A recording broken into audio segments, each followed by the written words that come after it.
শাকিব খান আমাদের ভালোবাসা, মৃত্যু পর্যন্ত শাকিব খানের নামটা মানে মনের মধ্যে থাকবে, দেহের মধ্যে থাকবে। আমি 21 বার দেখেছি শাকিব খানকে, বারবার দেখবো এবং আমার মৃত্যুর আগ পর্যন্ত শাকিব খানকে দেখতে চাই। সারা দুনিয়া জানে শাকিব খান আমার, শাকিব খান শুধু আমার।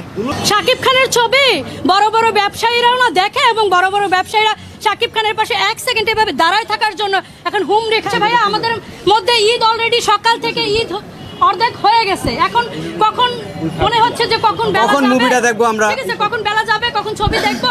ছবি দেখলে আপনারা আমাদের মুখ থেকে আরো অনেক কিছু শুনতে পারবেন। অনেকটা মানে এখন তো আমরা মনে করি অনেকটা কি বলে এক্সাইটেড, ঠিক আছে, অনেকটা এক্সাইটেড দেখে কথা দেখা যায় কিছু বলতেছি না, মনের ভিতর মনের কথাগুলো সবগুলো বলা হয়ে উঠতেছে না, কিন্তু সবগুলা কথা আপনাদের প্রতিটা কথার জবাব এবং সবগুলা কথা আমরা একটা শো দেখার পরই ভাইয়া বলে দেবো, একটা শো। আর সে শোটা যে সাকসেসফুল হবে এবং ঈদের আমেজ তৈরি করবে এবং দরদ মায়া ভালোবাসা পুরো পৃথিবীতে ছড়িয়ে দিবে, এটা 100% গ্যারান্টি দিতেছি। আমি তো শুধু শাকিব খানকে দেখতে এসেছি, যখনও এরকম ডান্স করেছিল। হলিউডের আছে হচ্ছে মার্ভেল ইউনিভার্স, আর রাফির আছে হচ্ছে রাফি ইউনিভার্স।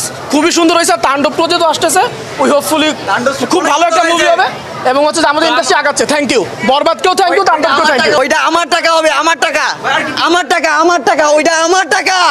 অনেক ভালো, আমরা বলতে চাই আমরা তাণ্ডব 2 এর জন্য অনেক বেশি আগ্রহের সাথে ওয়েট করব, তাড়াতাড়ি দেখতে চাই। খুবই চমৎকার লেগেছে, তাণ্ডব 2 এর জন্য আমরা ওয়েট করতেছি। মানে বলার মতো কোনো ভাষা নাই, খুবই সুন্দর করছে। খান আমাদের ভালোবাসা, সাকিবিয়ানদের ভালোবাসা, ঠিক আছে। তারা বলতেছে ঈদ ছাড়া চলবে না, তারা দেখবেন বিকেল তো গড়ায় না এখনো, বিকেল গড়াক সন্ধ্যার গড়াক হুমড়ি খায় পড়বে, রাস্তাঘাটে অলিতে গলিতে, তারপর হলে সব জায়গায় হুমড়ি খায় পড়বে।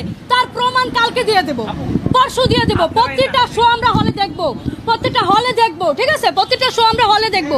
অতএব তার প্রমাণ আমরা দিয়ে দেব, আমরা সাকিবিয়ানরা দিয়ে দেব। এবং ঈদের আমাদের অলরেডি তৈরি হয়ে গেছে রে ভাই, তৈরি হয়ে গেছে। আমরা সাকিবিয়ানরা 1 সপ্তাহ ধরে এই মাঠে কাজ করতেছি, টিসিতে ধরে সবখানে আমরা পোস্টার ব্যানার সবখানে আমরা দরদর প্রচারণা করেছি, আপনারা দেখেছেন। ওরা ওই যে দাঁড়ান, ওর কথাটা বলে, ওরা কঠোর পরিশ্রম করছে। বিজয় ভাইয়া, নাইম ভাইয়া, আরো অনেকে, সবাই মিলে, বড় ভাই আরো কিছু আছে, সবাই মিলে কঠোর পরিশ্রম করছে, ঠিক আছে। তারা যেভাবে প্রচারণা করছে আর যেভাবে মনে করেন আমাদের সবাই সায় দিছে, তাতে ঈদ ছাড়িয়ে যাবে, তুফান ছাড়িয়ে যাবে, রাজকুমার ছাড়িয়ে যাবে, প্রিয়তমা ছাড়িয়ে যাবে, সবকিছু ছাড়িয়ে যাবে। তার আগে আমি একটা কথা বলি, সেটা হলো ছবিটা দেখলে মনে করেন প্রতিটা কথা মনে করেন পার্ট টু পার্ট বলবো কি, তখন এমনি বের হয়ে আসবে রে ভাই। এখন তো উত্তেজনা আছে, কখন ছবি দেখবো সেই চিন্তায় পাগল হয়ে আসছি যে কখন ছবি দেখবো, কখন শাকিব হিরোকে দেখবো, কখন আমার ভালোবাসার মানুষটাকে দেখবো রে ভাই।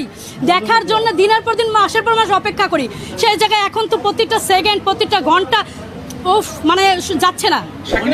শাকিব খানের ছবি বড় বড় ব্যবসায়ীরাও না দেখে এবং বড় বড় ব্যবসায়ীরা শাকিব খানের পাশে 1 সেকেন্ড এভাবে দাঁড়ায় থাকার জন্য এখন হুম রেখায় পড়ে। তার প্রমাণ কিন্তু আপনারাও, ঠিক আছে, তার প্রমাণ আপনারাও, আরো পুরা দেশবাসী সবাই। আমি আর কি বলবো ভাই, মানে শাকিব খানের ওই যে শাকিব খানকে যারা নিয়ে একটু ছোটখাটো কথা বলে, তাদের মেন্টালিটি খারাপ প্রথমত। দ্বিতীয়ত হলো তারা উকি মারতেছে, ভাবতেছে ছবি দেখবো, মুখে বলতে পারতেছি না, মানে ওই যে কি যেন বলে, পেটের ভিতরে মুখে লাজ, আর কি এরকম একটা অবস্থা। আমি 21 বার দেখেছি শাকিব খানকে, বারবার দেখবো এবং আমার মৃত্যুর আগ পর্যন্ত শাকিব খানকে দেখতে চাই, দেখবো, ভালোবাসবো, সাকিবিয়ানদের সাথে থাকবো এবং সূর্য যতদিন চলবে এই ভালোবাসা থাকবে আর কি। আমি তার একটা সিনেমায় 1 মিনিটের একটা কাজ করেছিলাম, সেটাই আমার জীবনের শ্রেষ্ঠ উপহার। তারপরেও যদি আমি সামনে পরবর্তীতে কাজ করতে পারি, সেটা তো আল্লাহর শুকরিয়া।